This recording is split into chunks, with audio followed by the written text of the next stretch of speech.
Washington, 30 de mayo de 1922. Hacía calor desde temprano, uno de esos calores húmedos que se pegan a la ropa y que la multitud congregada frente al nuevo monumento soportaba sin quejarse, porque ese día valía la pena sudar.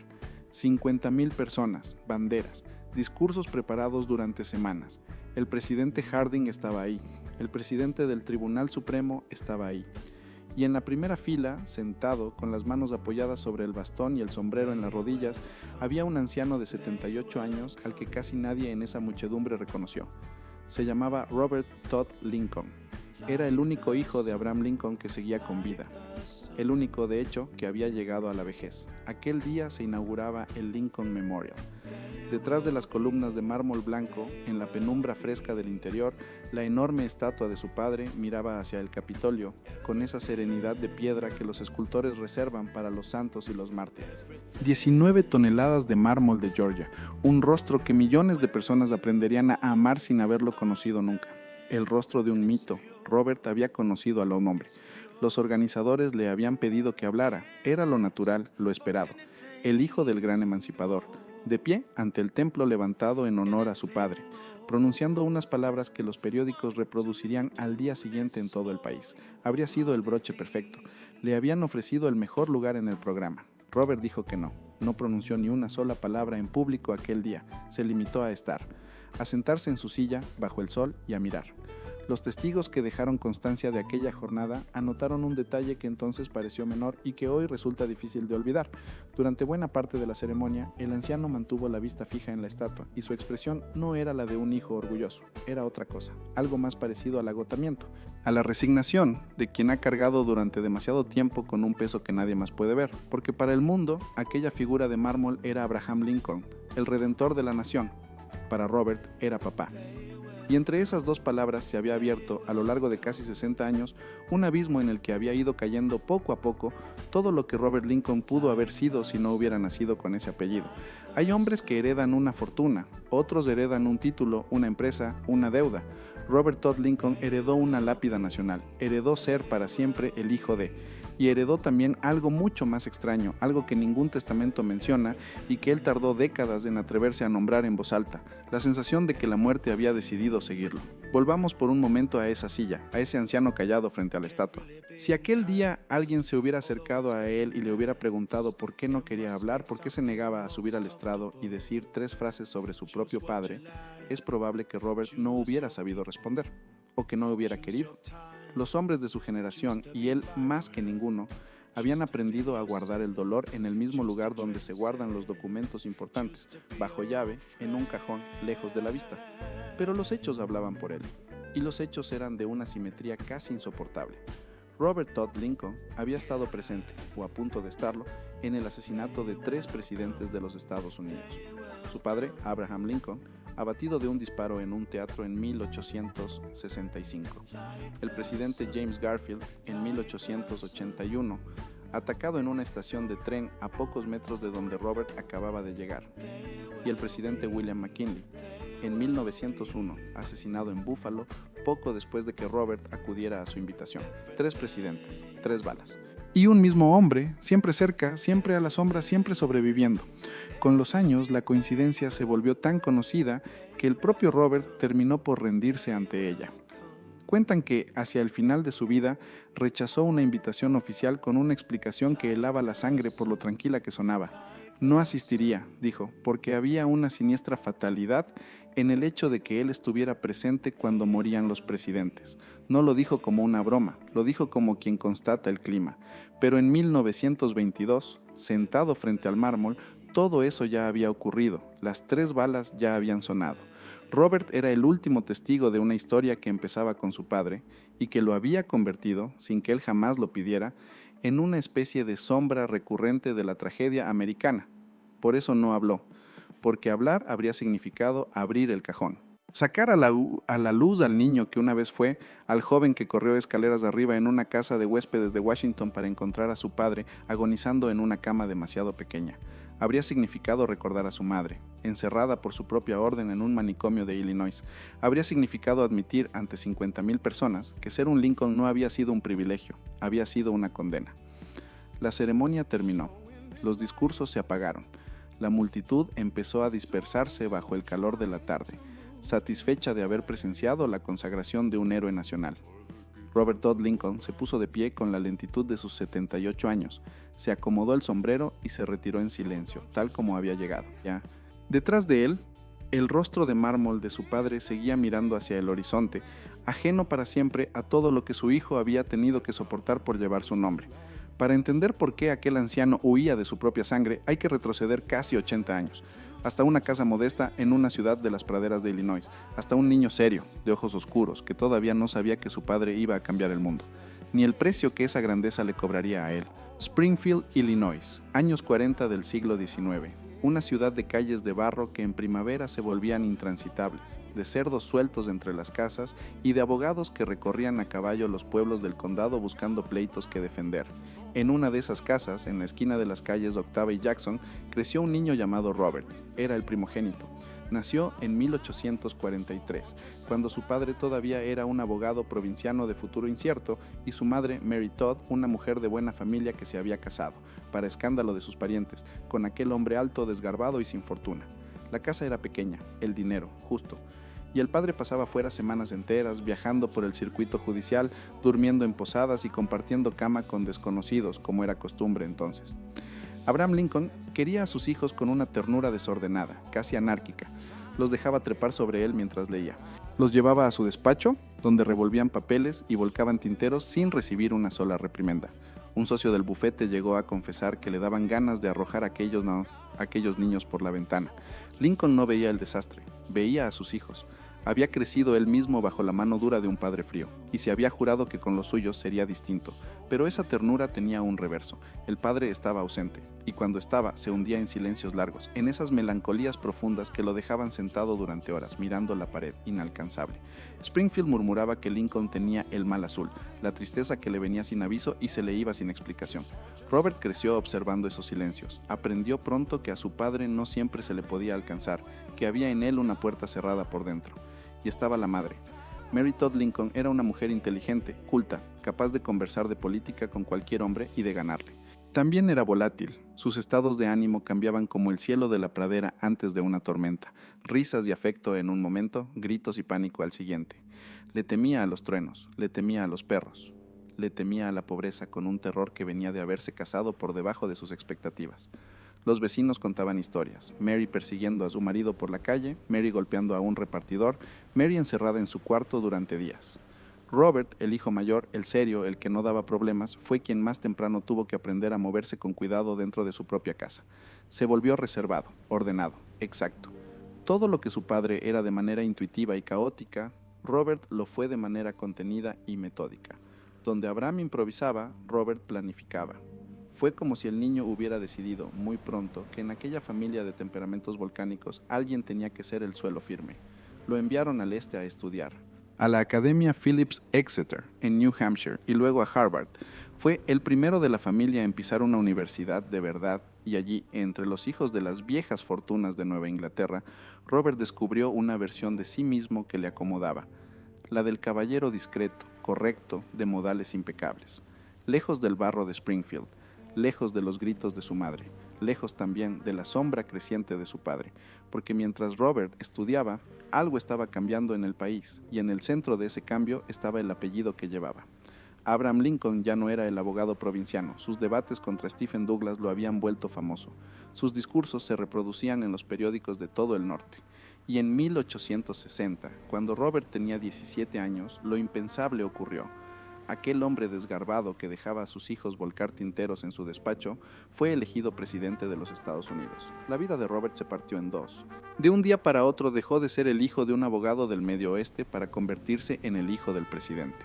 La prensa empezó a seguirlo. Le pusieron un apodo que detestaría toda su vida, el Príncipe de Rail, en burlona referencia a la leyenda del padre que partía troncos con sus propias manos. A Robert no le hacía gracia, no había en él nada de príncipe, y menos aún ganas de serlo. Quería ser abogado, hacer dinero, vivir una vida ordenada y privada. En cambio, se encontró arrastrado a una capital en guerra, hijo de un hombre al que media nación adoraba y la otra media quería muerto, porque para 1861 el país se estaba desangrando. Los estados del sur se habían separado.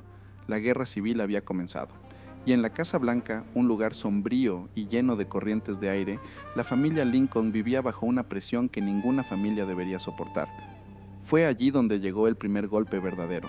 En 1862, el segundo hijo de los Lincoln, Willie, un niño brillante y dulce de 11 años, el favorito declarado de ambos padres, murió de fiebre tifoidea en el segundo piso de la Casa Blanca. Mary se derrumbó de una manera de la que nunca se recuperaría del todo. Se vistió de luto durante años, llamó a espiritistas para hablar con el niño muerto. Su equilibrio, siempre frágil, empezó a quebrarse en serio. El presidente, por su parte, encajó el dolor en silencio, sumándolo al peso de una guerra que cada día le devolvía listas de muertos. Robert observó todo aquello desde el borde. Estaba en Harvard cuando murió su hermano. Volvió para el entierro y regresó a sus estudios. Ya empezaba a formarse en él ese hábito que lo definiría el resto de su vida: presenciar la tragedia familiar desde una cierta distancia, cumplir con lo que se esperaba de él y guardar el resto bajo llave. Quiso alistarse. Era lo que hacían los jóvenes de su edad, y el hijo del presidente que sostenía la guerra difícilmente podía quedarse en las aulas mientras miles morían en el campo.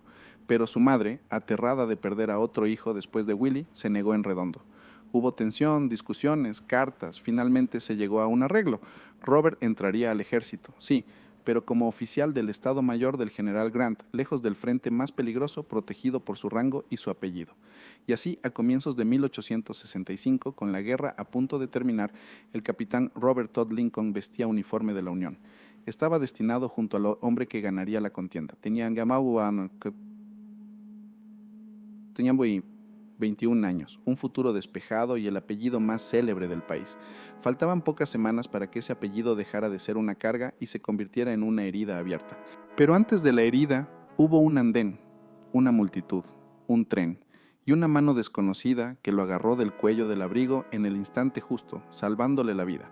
La mano, sabría después, pertenecía a uno de los hombres más famosos de América, y su apellido era el mismo que el del hombre que semanas más tarde mataría a su padre. La escena ocurrió en una estación de tren de Jersey City, aunque durante mucho tiempo nadie le dio importancia, ni siquiera Robert al principio. Fue apenas un instante, uno de esos accidentes cotidianos que se olvidan en cuanto pasan. Solo con los años, cuando el país entero conocía ya el nombre que se cruzó en aquel andén, la anécdota adquirió el peso de una maldición escrita de antemano. Era, según la reconstrucción más aceptada, finales de 1864 o comienzos de 1865. La guerra agonizaba. Robert Lincoln viajaba entre Nueva York y Washington, como tantas veces, y se encontraba esperando en la plataforma, apretado entre la multitud que se agolpaba frente a los vagones. El andén era estrecho. El tren, detenido junto al borde, empezó a moverse de pronto. Robert estaba de pie sobre el estribo, esperando su turno para subir, cuando el vagón dio una sacudida. Perdió el equilibrio. El cuerpo se le fue hacia atrás, hacia el hueco negro y estrecho que se abría entre el coche en marcha y la plataforma. Ese espacio donde un hombre puede desaparecer en un segundo, triturado por las ruedas, sin que nadie alcance a hacer nada. Y entonces una mano lo agarró, firme, rápida, precisa. Alguien lo sujetó por el cuello del abrigo y tiró de él hacia arriba, de vuelta a la seguridad del andén, con la fuerza justa para arrancarlo del borde. Robert recuperó el equilibrio, sobresaltado, el corazón golpeándole el pecho. Se giró para dar las gracias, reconoció el rostro de inmediato.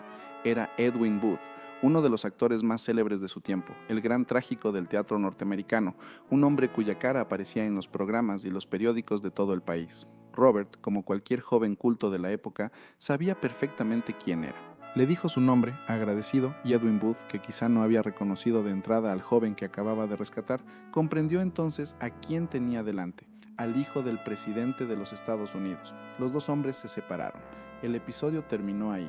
Robert siguió su viaje, Booth el suyo, y durante un tiempo aquello fue solo lo que parecía, una casualidad afortunada, la clase de historia que uno cuenta en una cena para entretener a los invitados. El famoso actor que me salvó de morir bajo un tren. Pero el apellido Booth estaba a punto de convertirse en el apellido más maldito de la historia de los Estados Unidos, porque Edwin Booth tenía un hermano menor, también actor, aunque de menor talento y mayor vanidad, un joven guapo, arrogante, de simpatías sureñas encendidas, que odiaba a Abraham Lincoln con una pasión enfermiza y que se creía destinado a un gesto que lo haría inmortal. Se llamaba John Wilkes Booth. Meses después de que Edwin salvara a Robert en aquel andén, John Wilkes Booth entraría en un palco del Teatro Ford, levantaría una pistola de un solo disparo y le volaría la cabeza al padre de Robert. Detente un momento a medir la simetría de esto. Un hermano Booth le salva la vida al hijo, el otro hermano Booth le quita la vida al padre. La misma sangre, el mismo apellido, tirando en direcciones opuestas sobre la misma familia, con apenas unos meses de diferencia. Si un guionista lo hubiera escrito, lo habrían acusado de inverosímil. Pero ocurrió de verdad. Y lo más extraño no es la coincidencia en sí, lo más extraño es lo que vino después. Cuando John Wilkes Booth asesinó al presidente, la vergüenza cayó sobre toda su familia como una losa. Los Booth eran una dinastía teatral respetada, y de pronto llevaban el nombre del hombre más odiado del país. Edwin, el hermano famoso, quedó devastado. Se retiró temporalmente de los escenarios, convencido de que el público jamás volvería a soportar ver a un Booth bajo las luces. Cargó con la culpa de un crimen que no había cometido, una culpa por asociación, por sangre, por apellido. Y en medio de aquella oscuridad alguien le hizo llegar un consuelo inesperado. Un oficial del ejército que había servido junto a Edwin y que conocía la historia del andén, la puso por escrito y la difundió. El mensaje era claro: pase lo que pase con tu apellido, Edwin, tú una vez salvaste a un Lincoln, salvaste al hijo del hombre que tu hermano mató. Dicen que aquella certeza fue lo único que le permitió a Edwin Booth seguir viviendo, que en las noches más negras, cuando el peso del apellido lo aplastaba, se aferraba a ese recuerdo como a una tabla en medio del naufragio. Yo salvé a uno. Yo, un Booth, le devolví una vida a los Lincoln antes de que mi hermano les arrancara otra. Robert, por su parte, guardó la anécdota con la misma discreción con que lo guardaba todo. La contó pocas veces, y siempre con sobriedad, sin dramatismo. Pero es imposible no imaginar lo que debió sentir cada vez que la recordaba. Él había mirado a los ojos a un Booth, le había estrechado la mano, le había dado las gracias por seguir vivo. Y semanas después, otro Booth, con el mismo rostro anguloso, con la misma sangre corriendo por las venas, convertía su apellido en sinónimo de muerte. Hay quien vería en todo esto una simple casualidad, de esas que la historia produce de vez en cuando para recordarnos lo extraña que es. Y quizá lo sea, pero para Robert Todd Lincoln, aquel andén fue el primer eslabón de una cadena que iría apretándose alrededor de su vida con los años. La primera vez que la muerte pasó rozándolo y siguió de largo. La primera vez que estuvo a un solo gesto, a una sola mano de la tragedia, no sería la última. Porque mientras la anécdota del andén se volvía leyenda, el reloj corría hacia la noche del 14 de abril de 1865, hacia un teatro iluminado en el corazón de Washington, hacia un palco, una risa del público, un disparo seco que nadie esperaba. Aquella noche Robert había sido invitado a acompañar a sus padres al teatro. Estaba cansado del viaje. Prefirió quedarse en la Casa Blanca a descansar. Fue la decisión que lo salvó de estar en el palco y la que lo condenó a pasar el resto de la noche corriendo por las calles de Washington, buscando la habitación donde su padre se apagaba. La noche del 14 de abril de 1865 era tibia y clara en Washington. La ciudad estaba de fiesta. 5 días antes, el general Lee se había rendido en Appomattox, y la guerra que había desangrado al país durante 4 años tocaba por fin a su fin. Había banderas en las ventanas, había gente cantando en las calles. Después de tanto luto, la capital respiraba algo parecido a la alegría. Robert Lincoln estaba en la Casa Blanca. Había regresado esa misma semana del frente, donde había presenciado junto al general Grant los últimos días de la Confederación. Estaba agotado. Sus padres lo habían invitado a acompañarlos al Teatro Ford aquella noche a ver una comedia ligera, una de esas obras hechas para reír y olvidar. Robert declinó. Prefería quedarse, descansar, escribir alguna carta. Se despidió de su padre sin saber que era la última vez que lo vería con vida y con la mirada entera. Abraham y Mary Lincoln salieron hacia el teatro poco después. Ocuparon el palco presidencial, adornado con banderas para la ocasión. La obra avanzaba, el público reía, y en algún momento de la segunda mitad, aprovechando una carcajada general que ahogaría el ruido, un hombre entró en el palco por detrás, levantó una pequeña pistola de un solo disparo y apretó el gatillo a pocos centímetros de la nuca del presidente. El estruendo, el humo, el asesino saltando al escenario y desapareciendo entre bambalinas, y en el palco el cuerpo del hombre más importante del país desplomándose hacia adelante, la cabeza herida de muerte, mientras su esposa gritaba de un modo que los presentes recordarían el resto de sus vidas. En la Casa Blanca, Robert no sabía nada todavía. La noticia llegó de manera confusa, entrecortada, como llegan siempre las catástrofes. Un mensajero, unas palabras a medias, la incredulidad, han disparado a su padre. Robert no lo entendió al principio. Nadie entiende esas frases la primera vez que las oye. Y luego, cuando la certeza se abrió paso, echó a correr. Habían trasladado al presidente a una casa de huéspedes al otro lado de la calle, frente al teatro, la casa de un sastre llamado Petersen. No podían moverlo más lejos, la herida era mortal y cualquier traslado largo lo habría matado en el acto. Lo tendieron en una cama estrecha, en un cuarto trasero pequeño, y como el cuerpo enorme de Lincoln no cabía a lo largo, tuvieron que acostarlo en diagonal. Cuando Robert llegó a esa habitación, comprendió en un instante que no había esperanza. Su padre yacía inconsciente, la respiración pesada e irregular, el rostro deformado por la herida y por el paso de las horas. Los médicos rodeaban la cama sin poder hacer nada más que esperar. El cuarto estaba lleno de hombres, miembros del gabinete, generales, funcionarios, todos apretados en aquel espacio diminuto, hablando en susurros, entrando y saliendo. El secretario de guerra dirigía a la nación desde la habitación contigua, tomando notas, dando órdenes, mientras el presidente se apagaba a pocos metros, y en medio de todo aquello estaba Robert, 21 años, el hijo mayor, el único de la familia con la entereza suficiente para sostenerse en pie, porque su madre no podía. Mary Lincoln entraba y salía de la habitación en un estado de histeria absoluta, arrojándose sobre el cuerpo de su marido, suplicándole que le hablara, que la mirara, que no la dejara. Sus gritos atravesaban las paredes. En un momento dado, ante una de sus crisis, el secretario de guerra ordenó con frialdad que la sacaran del cuarto, y fue Robert quien tuvo que ocuparse de ella, sostenerla, calmarla. Llevarla a la sala del frente y volver junto a su padre, una y otra vez, dividido entre el hombre que moría y la mujer que se derrumbaba. Los testigos de aquella noche dejaron constancia de la compostura del joven, de cómo se mantuvo de pie junto a la cabecera durante horas, apoyando a veces la mano en el hombro de alguno de los presentes, conteniendo las lágrimas hasta que ya no pudo, llorando entonces en silencio sobre el hombro del senador Charles Sumner, amigo de la familia. Robert no gritó, no se derrumbó. Cumplió, incluso en el peor momento de su vida, con ese papel que se había asignado a sí mismo desde niño, ser el suelo firme cuando todo lo demás temblaba. La agonía duró toda la noche, 9 horas. Afuera, la lluvia empezó a caer sobre Washington.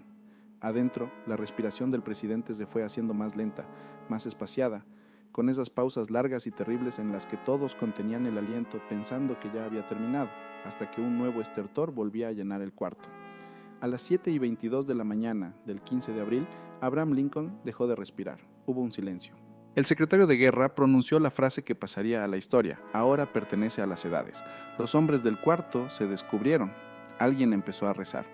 Y Robert Todd Lincoln, de pie junto al cuerpo de su padre, comprendió que a partir de ese instante ya no sería nunca más para el mundo simplemente Robert. Sería el hijo del presidente asesinado, el hijo del mártir, el heredero de una tumba. Tenía 21 años y acababa de ver morir a su padre a manos de un hombre que llevaba el mismo apellido que quien meses antes le había salvado la vida en un andén. Lo que sintió esa mañana no lo escribió jamás con detalle.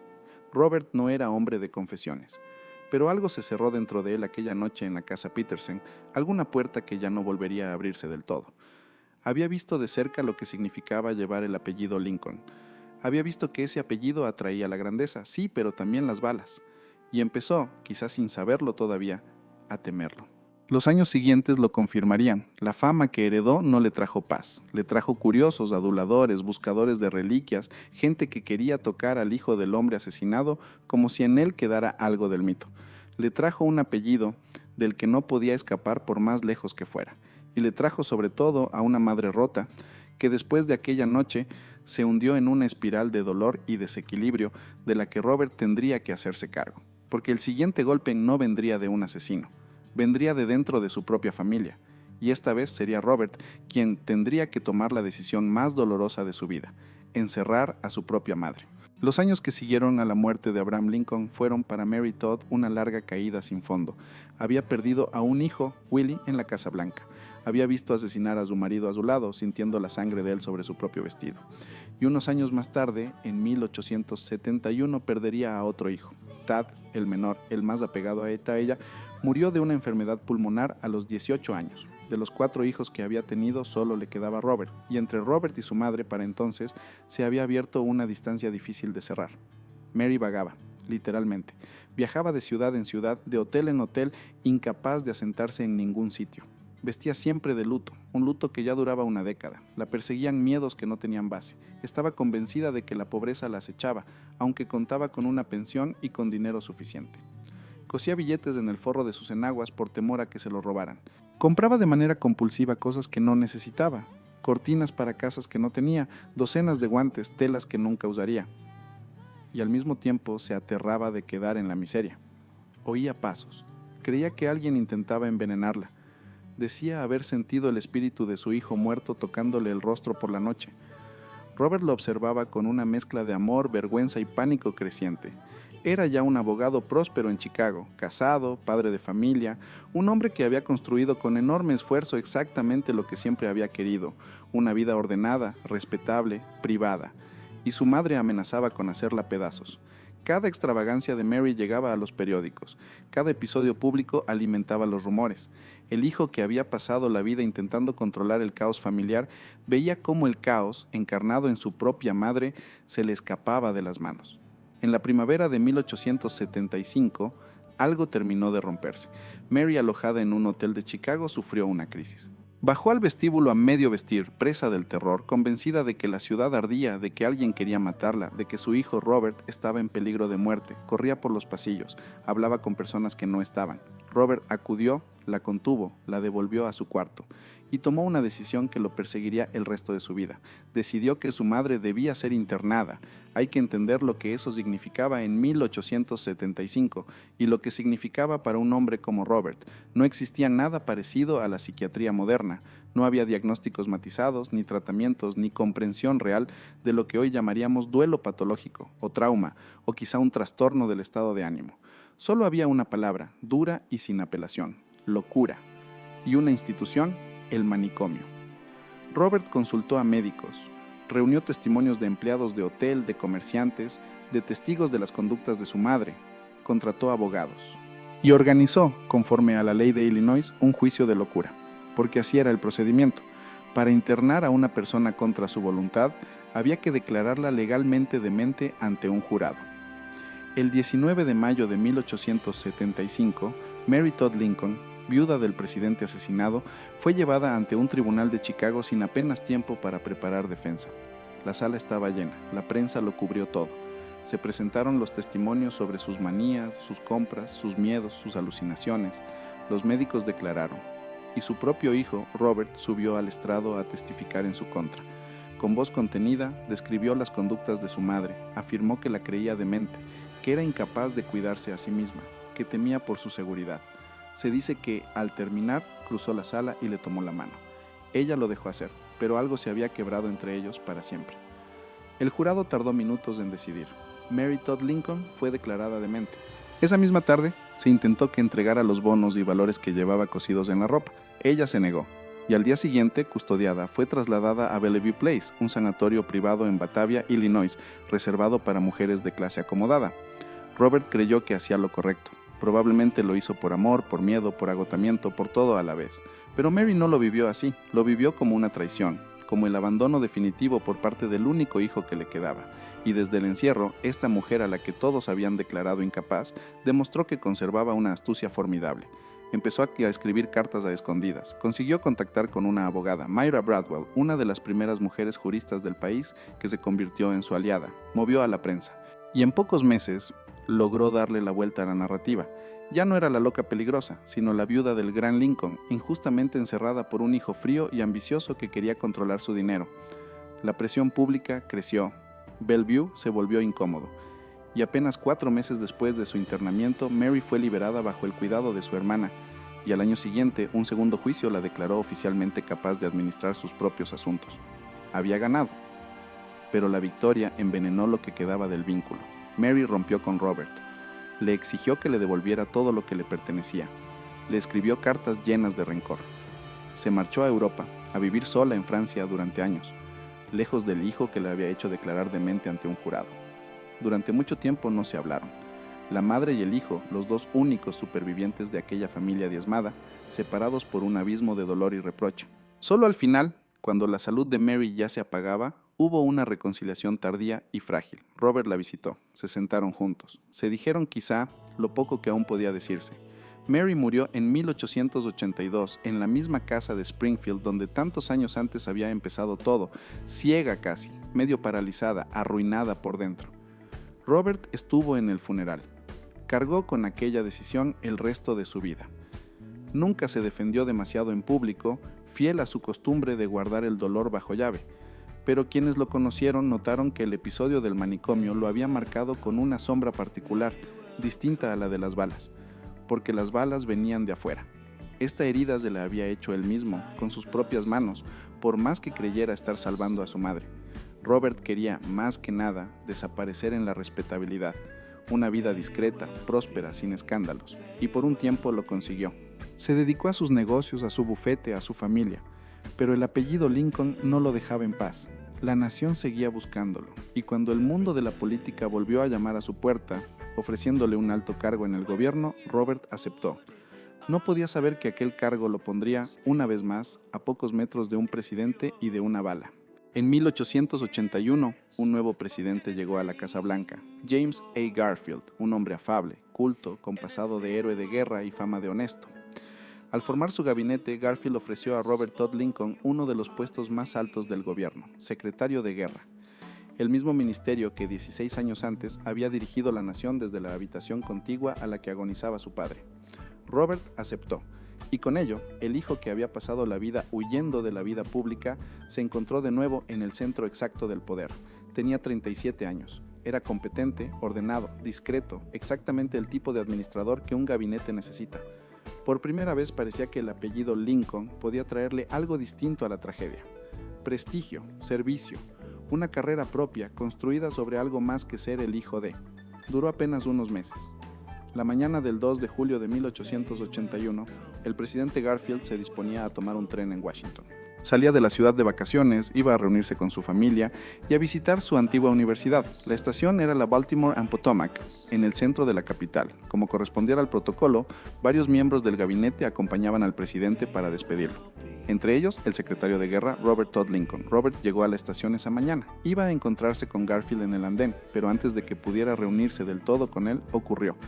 Un hombre llamado Charles Guiteau, un resentido que se creía con derecho a un cargo diplomático que le habían negado, se acercó al presidente por detrás entre la multitud de la estación y le disparó 2 veces con un revólver. Garfield se desplomó sobre el suelo del andén. El pánico estalló. La gente gritaba, corría, se agolpaba, y Robert Lincoln, que estaba allí, a pocos metros, lo vio todo. Vio a un presidente de los Estados Unidos caer abatido por una bala. Otra vez. La coincidencia lo golpeó en el acto, con una fuerza que él mismo describiría después. 16 años antes había corrido hacia su padre moribundo. Ahora estaba en un andén, mirando a otro presidente desangrarse en el suelo, y el eco era tan exacto, tan cruel, que resultaba difícil de creer. Robert se acercó, ayudó en lo que pudo, se llamó a los médicos, trasladaron a Garfield, todavía vivo, de vuelta a la Casa Blanca, y aquí la historia se vuelve, si cabe, más siniestra, porque Garfield no murió en el acto. Las balas no lo habían matado, una se había alojado en su cuerpo sin tocar ningún órgano vital. Con la medicina moderna probablemente habría sobrevivido. Pero en 1881, los médicos que lo atendieron hurgaron en la herida una y otra vez con los dedos sin lavar, con instrumentos sin esterilizar, buscando el proyectil. Le provocaron infecciones masivas. Durante 80 días, el presidente agonizó lentamente, consumido por la fiebre y la sepsis, perdiendo peso, pudriéndose por dentro mientras el país entero seguía el calvario en los periódicos. Murió en septiembre. No lo mató la bala, lo mataron sus médicos. Robert vivió aquellos 80 días desde su puesto en el gabinete, testigo una vez más de la muerte lenta de un presidente. Y con Garfield acabó de instalarse en él una idea que ya no lo abandonaría. 2 presidentes, 2 balas. Y él presente en ambas, su padre, en 1865, muerto a metros de él, Garfield en 1881, abatido delante de sus ojos. La primera vez podía ser tragedia, la segunda empezaba a parecer un patrón. Robert no era un hombre supersticioso, era racional, metódico, poco dado a las fantasías. Precisamente por eso, la coincidencia lo perturbaba de un modo especial. Un hombre supersticioso le habría explicado con el destino y habría seguido adelante. Robert, que no creía en esas cosas, no tenía manera de explicarla. Solo podía constatar el hecho frío y desnudo. La muerte violenta de los presidentes de su país tenía la costumbre de ocurrir cuando él andaba cerca. Terminó su etapa como secretario de guerra cuando el sucesor de Garfield reorganizó el gabinete. Robert regresó a Chicago, a su bufete, a sus negocios, a esa vida privada que perseguía como quien persigue un refugio. Y por un tiempo lo consiguió. Se volvió un abogado corporativo de enorme éxito, presidente de una de las grandes empresas del país, la Pullman, fabricante de los lujosos vagones de tren que recorrían América. Ganó una fortuna. Se rodeó de comodidad y de discreción. Sirvió incluso una temporada como embajador en Londres, donde su sobriedad y sus buenos modales encajaron a la perfección con la sociedad victoriana. Parecía por fin haber escapado. El apellido seguía ahí, pesado como siempre, pero Robert había aprendido a llevarlo desde la distancia, cumpliendo con lo que se esperaba de él, evitando los focos, construyendo su propio nombre en el mundo de los negocios en lugar del de la política. Los años pasaban, envejecía con dignidad, rico y respetado, las balas parecían cosa del pasado, pero quedaba una tercera. Faltaban 20 años para que sonara. 20 años en los que Robert casi logró convencerse de que la coincidencia se había cerrado, de que 2 presidentes eran ya suficiente carga para una sola vida. Se equivocaba. El siglo estaba a punto de cambiar y con él llegaría una nueva invitación, un nuevo andén, un nuevo presidente. Y de nuevo, inexplicablemente, imposiblemente, Robert Todd Lincoln estaría allí. Aquella tercera vez sería la que lo quebraría por dentro, la que lo haría pronunciar por fin en voz alta lo que llevaba décadas temiendo pensar.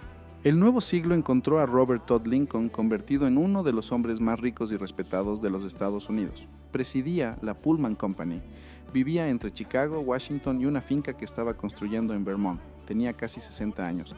Había enterrado a su padre, a su madre, a 3 hermanos y también a su único hijo varón, Abraham Lincoln II, muerto a los 16 años en Londres, con lo que el apellido, en su rama, quedaba condenado a extinguirse. Robert había aprendido a convivir con la pérdida del mismo modo que convivía con todo, en silencio, hacia adentro, sin dar espectáculo. En septiembre de 1901, el presidente William McKinley visitó la ciudad de Buffalo, en el estado de Nueva York, para recorrer la Exposición Panamericana, una gran feria del progreso llena de luces eléctricas, pabellones y multitudes. McKinley, un hombre cordial y popular, disfrutaba del baño de masas. Y entre las personalidades invitadas a los actos figuraba, cómo no, Robert Todd Lincoln. Existen distintas versiones sobre los detalles exactos, pero el núcleo del relato es el mismo, y el propio Robert lo confirmó. Fue invitado a reunirse con el presidente McKinley en Buffalo y acudió. Estaba en camino o acababa de llegar a la ciudad para el encuentro cuando ocurrió lo impensable. El 6 de septiembre de 1901, mientras McKinley saludaba al público en el Templo de la Música del recinto de la exposición, un joven anarquista llamado Leon Czolgosz se acercó en la fila con una pistola oculta bajo un pañuelo, como si llevara la mano vendada. Cuando el presidente extendió el brazo para estrecharle la suya, Czolgosz disparó 2 veces a quemarropa contra su abdomen. McKinley cayó. La escena, una vez más, se repetía con una fidelidad monstruosa. Un presidente de los Estados Unidos abatido de un disparo en un espacio público ante una multitud. Y Robert Todd Lincoln otra vez allí. En la ciudad, a minutos del lugar, presente como lo había estado con su padre, como lo había estado con Garfield. 3 presidentes, 3 balas. Y el mismo hombre siempre en el borde exacto de la tragedia. McKinley, igual que Garfield, no murió de inmediato. Sobrevivió varios días. Al principio pareció que se recuperaría. Los médicos se mostraron optimistas, pero la gangrena se instaló en la herida invisible y el 14 de septiembre el presidente murió. Su vicepresidente, un joven enérgico llamado Theodore Roosevelt, juró el cargo. El país lloró a su tercer presidente asesinado en menos de 40 años. Y para Robert algo terminó de romperse. No de dolor esta vez, sino de una especie de horror lúcido, racional, insoportable precisamente por ser racional, porque ya no había manera de llamarlo casualidad. Una vez es un accidente, 2 veces es una coincidencia extraordinaria. Pero 3 veces, 3 presidentes asesinados y él presente o a punto de estarlo en las 3 ocasiones era demasiado. La probabilidad se doblaba hasta lo grotesco. Robert, el hombre metódico, el que desconfiaba de lo sobrenatural, se encontró de pronto ante un hecho que su razón no podía procesar y su instinto solo podía leer de una manera. Había algo maligno en su presencia. La muerte de los presidentes lo seguía. O él la seguía a ella. Daba igual el sentido de la frase, el resultado era el mismo. Y entonces, según la anécdota más célebre y repetida de su vida, Robert dijo en voz alta lo que llevaba décadas temiendo pensar. Al ser invitado años después a un acto presidencial, se negó a asistir. La razón que dio quedó grabada para siempre. Explicó con esa calma suya que volvió a la frase aún más escalofriante que no iría, porque había una cierta fatalidad en la presencia de un Lincoln en los actos presidenciales. Cada vez que él asistía, un presidente moría. No lo dijo como broma amarga, aunque quizá hubiera algo de eso. Lo dijo como quien ha estudiado los datos y ha llegado a una conclusión que preferiría no haber alcanzado. Un hombre racional, mirando de frente lo irracional de su propia vida y decidiendo sencillamente dejar de exponerse. A partir de entonces, Robert Todd Lincoln rechazó de manera sistemática las invitaciones a acompañar a los presidentes. Se apartó. Se retiró del borde del abismo al que la historia lo había empujado 3 veces. ¿Y quién podría culparlo? Piénsalo desde su lugar. Había sido un niño en una casa de las praderas, un joven que solo quería ser abogado y vivir en paz. No había pedido nada de aquello. No había pedido el apellido, ni la fama, ni la presidencia de su padre, ni el palco del Teatro Ford, ni la estación de Garfield, ni la exposición de Buffalo.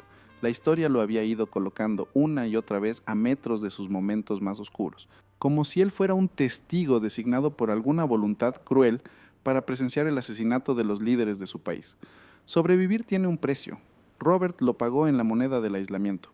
Cada muerte lo había ido replegando más sobre sí mismo, alejándolo del mundo público, empujándolo hacia el silencio y la distancia.